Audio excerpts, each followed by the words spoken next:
everyone. So our system is development of an integrated school management and coordination system for improving scheduling, communication, and teacher workload efficiency in Occidental Mindoro National High School. Our system was inspired by real challenges po na nararanasan ng mga teachers, especially Ma'am Marilu Facalarin, a teacher at OMNHS. So through our research po, we identified several problems that affect both teachers and students in their daily school activities. So the problems po that we identified is unang-una po ay there are no available schedules sa mga ICT rooms and facilities wherein palagi pong fully occupied kaya it is difficult for teachers to conduct hands-on activities. Second po is the teacher in OMNHS po have multiple overlapping roles kasi po aside from teaching, they also handle clubs, coaching, and other responsibilities na nagiging dahilan para mahirapan po sila to manage it manually. And pang third po is yung mga activities po like events sa school is kadalasang nakaka-disrupt ng classes po. Kasi yung mga events po na yun is sometimes hindi po naka-properly scheduled kaya nagkukos ng conflicts po sa regular academic schedules ng mga estudyante. So, pang-fifth po is, there are challenges po in managing student behavior. Kasi may mga estudyante po sa klase na hindi talaga kayang i-handle lang teacher and isa po to sa problema base po sa in-interview po namin teacher. And lastly po is, communication is poor. Since Messenger or Facebook is for personal use, kaya naman po dito po sa system na to, we can message, they can message, view announcements, updates, and coordination po between teachers and students since the communication between them are lagi pong unorganized po. Isa po dun sa mga sinabi po sa interview. So, kumbaga this is just for professionalism. So, let's begin po with the login page, which is the entry point of the system. So, at the top of login page po, you will see the OMNHS logo and the name of the school. So, ang user po ay pwedeng pumili ng kanyang role kung siya ba ay student, admin, or teacher. So, pag ang user po ay naka-login, the system po is automatically na i-check niya yung account role and magdi-direct po siya sa dashboard na para po sa kanila. So, for example po, if the account is registered as an admin, it will go to the admin page po. Yan. And if teacher naman po is magpupunta rin po siya sa dashboard ng teacher. Yan. And if student, mag-direct din po siya sa dashboard ng student. So, this is how the system identifies each user role. So, the email or school ID field allows user to enter their registered email or school ID. So, ito po is wala po siyang public registration in the system kasi po only admin lang po yung pwedeng mag-create ng account. And the password field is secured and meron din po tong eye icon na ina-allow po yung user na ipakita yung password or i-hide. And may forgot password din po siya para po sa mga user na nakakalimutan po yung mga password and through this po is makakapag-reset po sila ng password. And the sign in button naman po is binabalidate niya po yung mga in-enter na credentials para po makapag-login yung user sa bawat dashboard po. Dito po sa student dashboard, ito pong student system ay limited access lang po para sa mga student. Ibig sabihin, hindi sila pwede or hindi sila binibigyan ng full control dahil ang main role nila ay viewing only lamang po. Ang main idea po nitong student dashboard is only view information inside the system. Hindi sila pwedeng mag-edit, mag-delete o gumawa ng changes. Ginawa ito para maiwasan po yung mga errors at para masigurado na safe at accurate ang data na nasa system po. Ang features naman po nito ay view schedules po. Kagaya po dito nila makikita kanilang daily or weekly schedule, kaya alam nila kung anong oras ang mga classes po dito. Kagaya po nito, mathematics, 8 a.m. po. And yung mga teachers po na naka-assign para po magturo sa kanila, and yung room din po makikita po natin dito yon. And makikita po natin dito yung mga classes today, club activity, club events, announcement po. Dito po natin sila makikita, and nakakatulong po ito para maging organized sila sa mga time nila.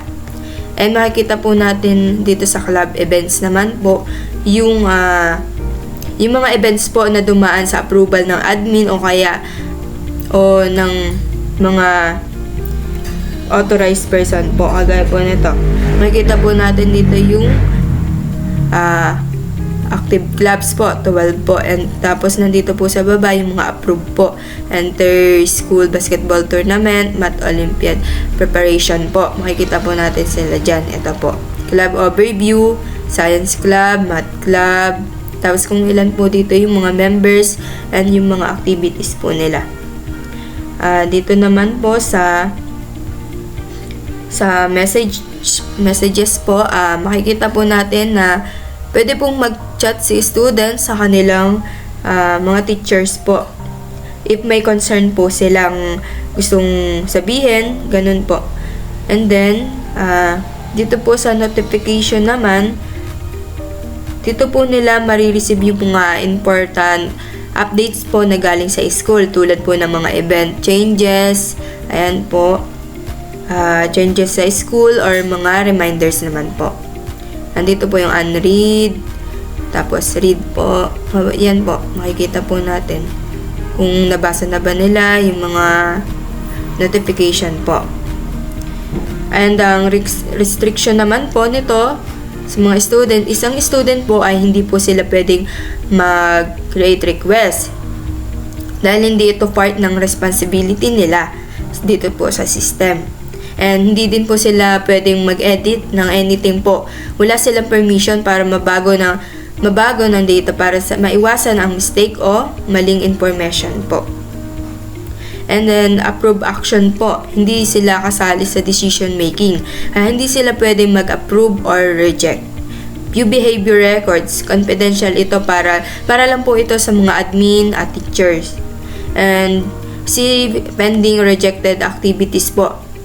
Hindi ito pinapakita para hindi sila malito sa mga hindi pa-final na impormasyon po. And then, yun lamang po.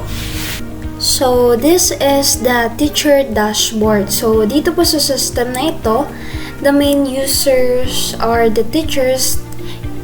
Kaya nag-come up din po kami sa ganitong system kasi they handle most of the work since they are responsible for creating, submitting, and also managing requests related to schedule activities and especially the students po. So, the teacher dashboard is designed to reduce the workload and of teachers po kasi instead of doing everything manually, the system po will help them organize their tasks. So you know, teachers do not approve their own requests po kasi all of their submissions are reviewed by the admin para po ma-make sure na lahat is naka-properly schedule at walang conflicts na mangyari. So when a teacher logs in, they will see the main dashboard. So this is the main dashboard po, and at the top there's a header po, welcome header showing the current date. Ayan po. Below that, there are 4 summary po, which is their classes today, their students, their pending requests, their club advising. And dito po makikita natin is the for action button, which is the request schedule, wherein they can book a lab or a room, or record behavior, log student activity, submit proposal, club activity, or view their schedule. So, and here we can see their classes, the time of their classes, the subject, the room, and also the section na hinahandle po nila. And here is makikita po din natin yung their request status po. Their request status po in terms of panghihirap po ng room. Like, yan, kung pending, kung approved, or kung rejected. So, in schedule request naman po, dito po sila nagsasubmit ng request for rooms, labs, and facilities po. So, dito po makikita po natin yung pending request, kung ilan po ba yung pending pa na request po na inipasa po nila sa admin, and i-approve kung ilan po ba yung approve at kung ilan po ba yung rejected. So, dito po yung summary ng schedule request nila. So, dito din po nila makikita yung status, pending, approve, or reject. So, click po natin to. Dito po makikita natin dito po nagsasubmit ng request schedule ang mga teachers. So, dito po magsasalag po sila ng resource or ng room, like computer lab, sci lab, room 1, etc. So, lalagay po nila yung date, yung time, yung duration, or the purpose why baka nila gagamitin yung room or the purpose of their request. So, in terms of my schedule, so dito po makikita yung teaching schedule ng mga teachers po, weekly or monthly. So, yan, dito po ay their like classes. Dito po sa IT sessions is kung sino po ba yung na-approve na may schedule and the ICT session. Kasi nga po sabi ko po kanina, base po sa in-interview namin, is nahihirapan po sila na hindi po sila nakakagawa yung estudyante ng hands-on activities because of the conflict in schedule po. So, ito naman po is club activities, yung mga room, yan, nahiniram po in terms of club activities. So, in club proposal naman po is, dito is, minimanage po yung club activities and also the proposal. So, dito po makikita po natin yung summary ng active clubs with the total members, pending proposals, and approved activities. So, yan. Ito po yung mga kung pending po ba, approved or rejected. So, ito naman po yung sa club or organization planning po. Yung kanina po is schedule request naman po yun. So, science fair, inter-school basketball tournament. So, this is based on the club events po. Ano gustong i-implement po ng mga student leader or ng mga teachers base po sa hinahawakan nilang club. Ayan po, club overview, sci club, sports club, and also we can see the total members and the activities of each club. Ayan. So, sa record behavior po is dito po ma-record po yung behavior, they can track the incident, intervention, and student progress. So, total reports, makikita po natin dito, pending review, high severity, resolve, ayan. So, report incidents, ayan. Ano po yung pangalan? Student name, grade and section, incident type, ayan, tardiness, absenteeism, disruptive behavior, etc. Severity, yan, low, medium, high, or describe dito the intervention and action taken. Yan po. So, my workload is overview of the teaching load or the schedule and assignments of the teacher. So, dito mo nakikita yung kung gaano po ba karaming trabaho ang meron. Dito po nasusukat ng teacher. Dito po niya nalalaman na kung gaano po katrabaho, kadaming trabaho yung meron sa kanya po. Yung meron siya. So, yan. So, classes niya per week or classes weekly is 18. Teaching hours, 24 hours per week. Yan. Total student to 66 across all section and club ay biasing. So, yan. So, yung workload meter niya po is high based sa system. Track ng system. So, subject assignments, yan. Subject, section, student, units, ayan po. Diyan po makikita yan. And dito po makikita yung weekly schedule breakdown niya po. Yan. Weekly schedule breakdown ng kanyang class, ng kanyang club, and meeting na inattendan. So, sa messages po is dito mo makikita ang announcement, notification, and also the messages. The teacher can also view the group chat. Yan. And recent announcement po. Then,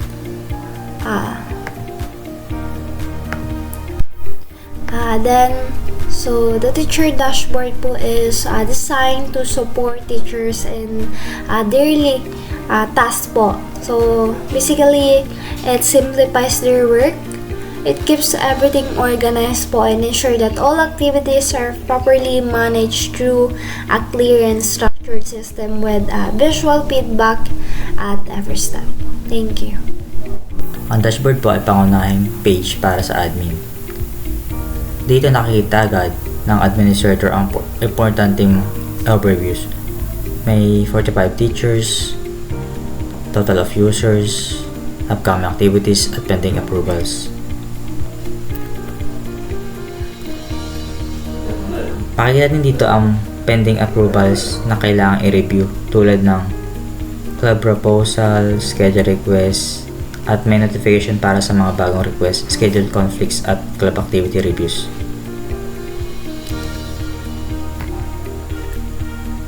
Sa user management naman, kaya nating i-manage ang lahat ng accounts sa system.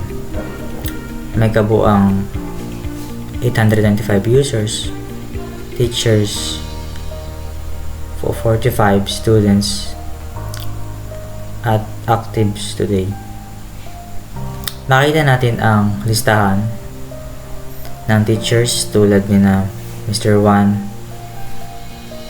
at students tulad ni Pedro at ni Maria. Dumaka naman tayo sa schedule management. Sa schedule management, dito natin tinitignan para maiwasan ang mga conflicts sa rooms at teachers. May 3 actives conflicts na kailangan i-resolve. Nahati sila sa high priority, medium at low. Makikita rin ang room usage tracking. Halimbawa, sa room 101, may 3 sessions sa math. Room 205, may 5 sessions na naka-schedule.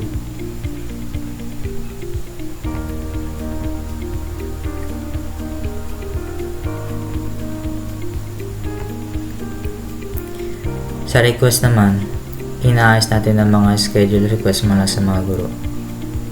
May 2 pendings, 2 approved, at 1 rejected. Halimbawa, sa pending, computer lab request ni Mr. Pedro para sa March 8.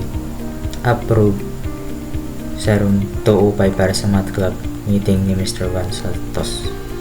Rejected naman sa science lab demo ni Miss Maria Garcia dahil naka-reserve na para sa ibang class. Mabilis lang. I-approve, reject, o mark as pending. May field din para lagyan ng rejection reason para malinaw.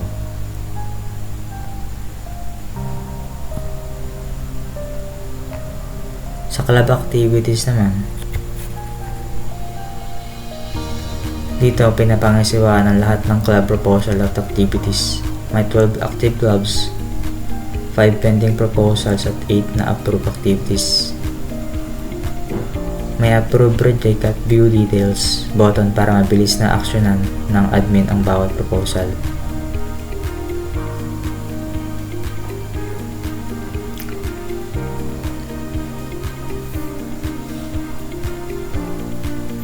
Tumako naman tayo sa behavior records. Para naman sa disiplina, nandito ang behavior records. May 5 total reports. Ngayon, 3 pending review, high severity at 1 resolve.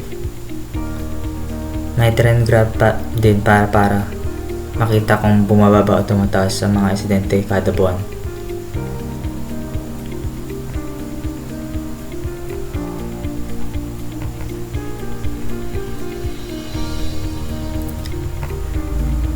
Sa workload monitor naman,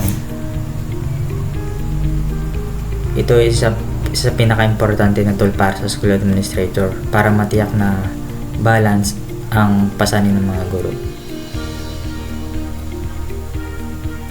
Sa overview, makita ang total of teachers, average at high workload tapos overloaded. Sa workload distribution overview graph, makikita natin ang breakdown. Si Coach Martinez sa red bar ang pinakamataas, halos 95%. Si Miss Juan Santos, si Miss Ana Cruz at si Pedro Reyes ang pinakamababa, nasa below 70.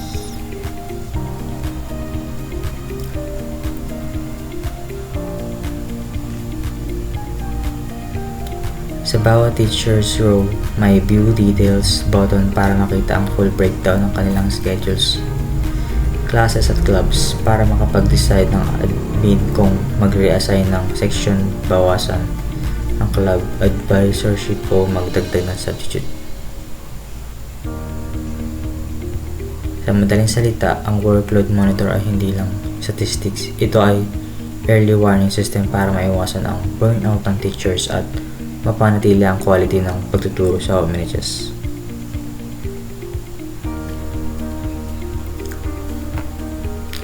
Bumaka naman tayo sa messages. Ang messages page ay para sa school-wide announcement at group conversation.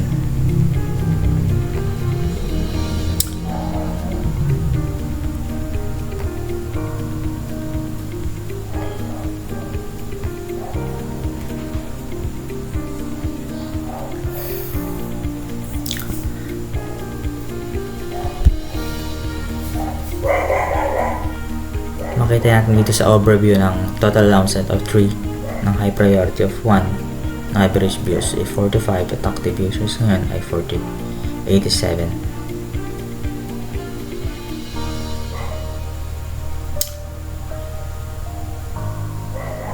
Makikita rin dito ang active conversation monitor tulad ng Science Club, Group at Teachers Association para sa monitor ng real-time discussions. May post announcement din button para magdagdag ng bagong paalala, buong paaralan.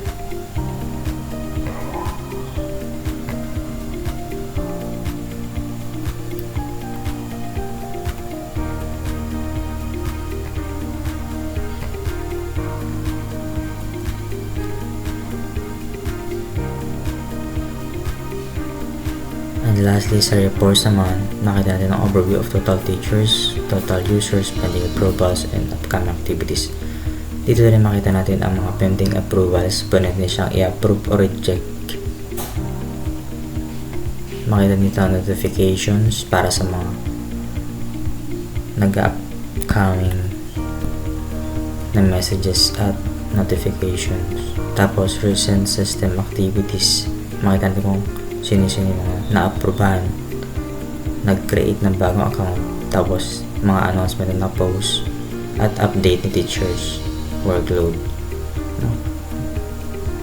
Nakita din natin dito ang overview ng view user management, view all schedules, at view communication. And that's all. This is our second system, Precision, a comprehensive computer shop management system designed for computer shops, repair services, and other computer-related business. So, this system is created po to help shop owners to manage their daily operations in a faster, easier, and more organized way. So, ang system na ito po is based sa in-interview namin kay Sir Gino Carlo Pagtalunan, isang 36 years old na may sariling computer shop sa Mamburao. So, during our interview, nalaman po namin na araw-araw siyang nakaka-experience ng iba't ibang problems sa pagmamanage ng kanyang shop. Tulad po ng manual na pagsusulat ng records niya po in terms of sales, services, at repairs. So, nahihirapan din po siya sa pag-compute ng total and ng expenses niya po, at kasama din po dito yung walang maayos na pagtatrack po ng repair jobs. Nahihirapan din po siya sa pag-manage ng customers, lalong-lalo na po kapag peak hours or kapag marami. And lastly po is hindi stable ang income dahil kulang sa monitoring. So, let's begin by demonstrating the login system. So, first is to enter the username and enter the password. Then, sign in. So, after logging in, mapupunta tayo sa dashboard kung saan makikita po natin ang overall status ng business. So, sa taas po ng dashboard, makikita po natin itong real-time data, which is the today's income, today's expenses, active repairs, and queue waiting. So, this data help the owners na mapabilis po na makita ang current status ng shop. So, dito po sa today's transaction, so, makikita po natin yung list ng transaction today. So, dito po yan sa sales and billing, sa sales and billing, wherein we can record and track all the transactions. Ayan po. So, makikita po natin yung today sales, today's revenue, and total transaction. This is the real-time record po. So, makikita po natin yun yung date and time, kung sino pong customer, ano po yung service, at yan, quantity, price, total payment, yan. And also the action. So, all time, ito po yung lahat ng transaction. Makikita din po dito lahat. Yung recent, yung past transaction. So, in new transaction, yan. Yan po, gagawa ng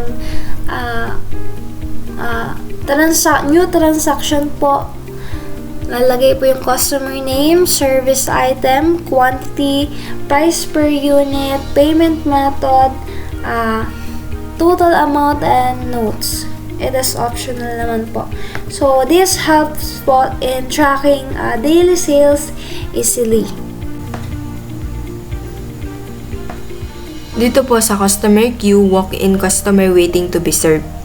Dito po, ito pong queue management feature ay isa po sa pinaka-core functionalities ng Precision system. Dito natin po efficiently na mamamanage ang mga walk-in customers para mas organize ang service at maiwasan ang kalituhan po sa pila. Ito po. Dito po sa taas, meron pong waiting, serving, and done today. Ito pong mga ito ay ito po ay queue statistic na nagbibigay ng quick overview ng status ng customer. Sa waiting po, halimbawa may 3 tayong customer ang kasalukuyan naghihintay. Dito po sa serving, 1 customer ang kasalukuyan siniserve. Dito po sa done today, 5 customer ang natapos na ngayong araw. Dito po, mas makakatulong po ito upang mapabilis po and na makita natin kung gaano ka-busy ang shop. Kapag po pinindot natin itong add queue, makikita po natin yung add customer to queue. Ito po, meron po ditong customer name, contact, service needed, priority, and notes. Ito po yung kailangan natin fill upan na about po sa customer natin. Kunyari po, Juan de la Cruz. Tapos, ilalagay po natin yung contact number niya. And then, yung service needed, yung pinakailangan nila. Yan. Kunyari po ay computer repair. Ganyan. And dito po sa priority is lalabas po dyan yung normal or rush priority. And sa notes naman po, if ang pinili po nila or ang pinapagawa po nila is computer repair, ang lalagay po natin ditong information is kapag ang problem po nun ay laptop overheating issue. Yan po yung lalagay natin. And i-add na natin po. Pag na-add na po natin, mapupunta po siya dito sa add customer waiting for service. Dito po is sa waiting, nandyan po yung information nila. And dito po sa serving, nandito po yung mga name po ng sineserve po natin ngayon. And dito po sa done today, dito po mapupunta yung mga natapos na natin. And kapag po okay na po, is pwede na po nating i-clear. Done. And yun po, done, entries cleared. Dun po, mawawala na po yung mga information po nila dito and makakapag-add na po ulit tayo dito sa add to queue. So, next naman is ipapakita ko po yung repair jobs tracking module. So, ito siya. So, ito po yung page kung saan natin tinatrack lahat ng repair service from start hanggang sa matapos. So, importante po ito sa computer shop kasi dito po natin makikita kung nasaan na yung bawat repair. So, here, sa taas po makikita natin yung mga status, which is the pending, the in progress, the ready, and the clean. So, sa pending po, ito po yung mga bagong receive. Hindi pa po ito nasisimulan. And then sa progress po, ito po yung currently inaayos ng technician. And then sa ready po, ito po yung tapos na and ready na po for pick up. And yung claim po is ito na po yung na-claimed ng customer. So, dito pa lang po is may quick overview na agad tayo ng workflow ng repairs. So, pag mag-a-add po tayo ng repair job, yan, lalagay lang po natin yung mga information and then yung device type. Yan, pipili lang po tayo dito sa naka-drop down. And then, pag na-add na po natin siya ng add repair job is mapupunta po siya dito. And, may malalagay po siya dito sa pending section. So, pag napunta po siya dito sa pending, yun lang po, pag pinindot po siya na in progress, dito po natin makikita yung status, kung ano na po yung status ng in-add natin na yun. And then, ibig sabihin po, pag lumabas na po in progress, ibig sabihin po is inaayos na siya. And, mapupunta po, pwede nyo po siyang i-mark as ready if tapos na po yung paggawa doon sa isang device.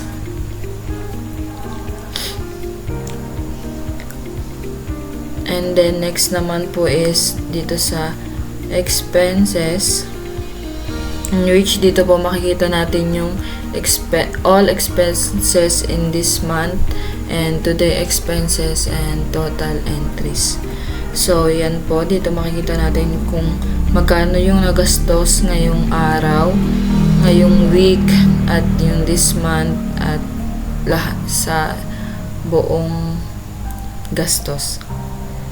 And dito po, pag mag-add po tayo ng new expenses is mag-new category lang po tayo kung saan po natin gagastusin yung expenses and kung magkano po yung amount and kung ano po, kung para saan po yun, para sa description.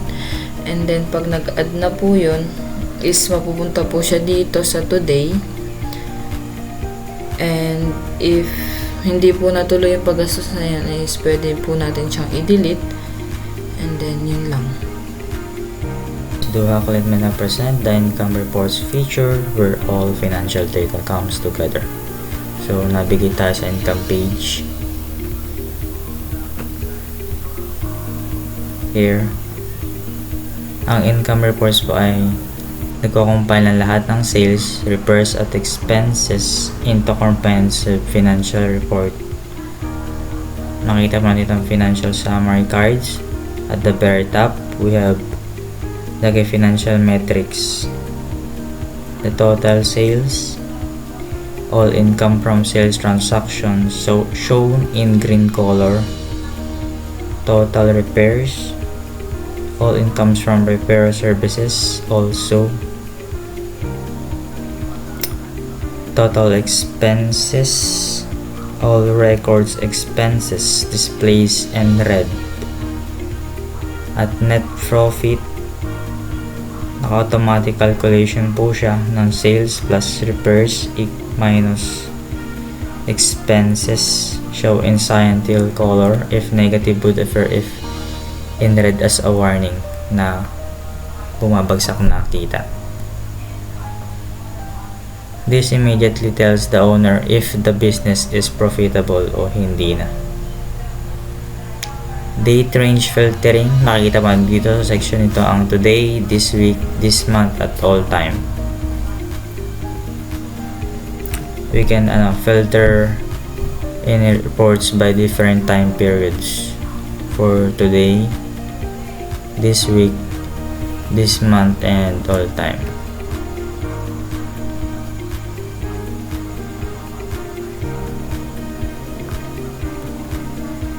From dito naman po sa baba, makita po natin ang payment methods kung sino po ang total na nag-cash, na nagbayad through cash or through GCash. For the quick stat, makita po natin ang average transactions, total transactions at total expenses entries. Tapos makita natin today's profit. Ibig sabihin, pag nagpula, the expenses exceed income, mag-appear sa red with a warning.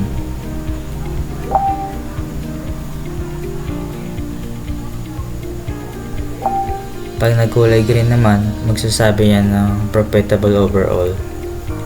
May kinita ka.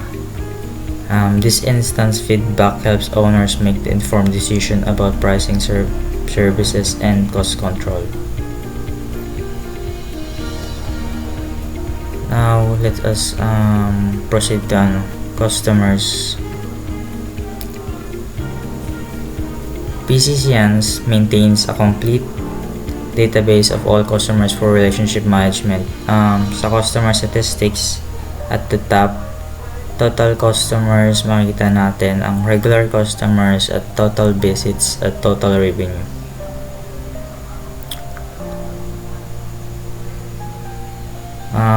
These metrics track customer growth, customers list features,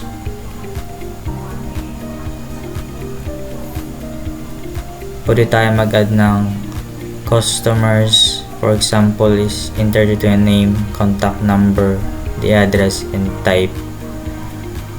Regular ba siya, member, or wholesaler. For additional info, notes, optional lang naman siya. Tapos, pag nag-add ng customer, papasok po siya dito.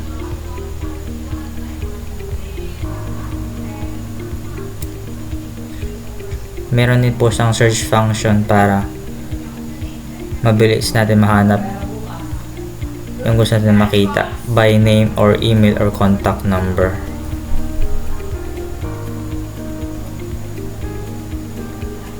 Real-time filtering po siya pwede natin po manavigate through these 3 buttons kung all, regular, or walk-in. Regular at all.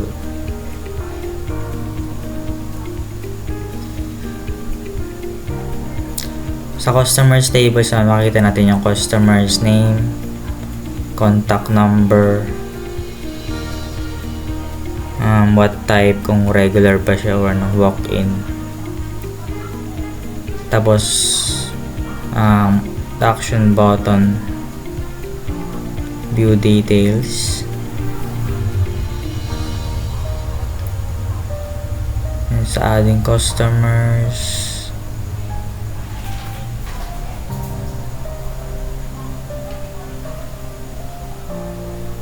so the customer's record now appears with all details, and this database is valuable for marketing campaigns, customer loyalty for programs, follow-up communication, transaction history tracking, service reminders. To conclude our presentation of PCCN, PCCN is a complete all-in-one management solution that brings together queue management, dito ma-organize book and customer flow, sales billing, professional transaction processing with receipt generation,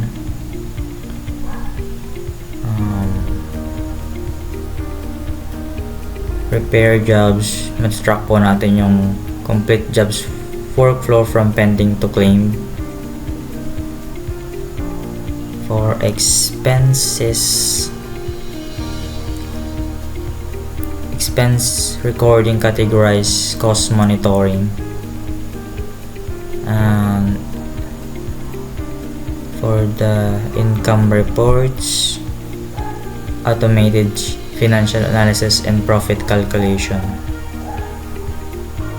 And for the last is customers. The customer database is the centralized customer relationship management. Makita natin dito kung anong klase ng type ba ang customers. Regular ba siya, walk-in, or for the key benefits, real-time visibility into all operations, automated profit calculations, professional receipt generation, data-driven decision-making, reduce error from manual record keeping. Technical features of PCCN's modern, professional dark theme design, smooth animation and responsive layout, real-time toast notification for instant feedback.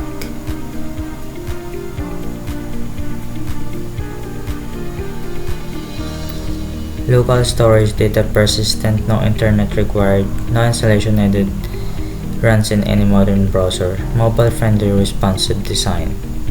For the business impact, eliminates multiple spreadsheets and notebooks, saves time on administrative tasks, improves customer service with organized queuing, tracks profitability in real time, and scales from small repair shop to larger operations. For the system highlights,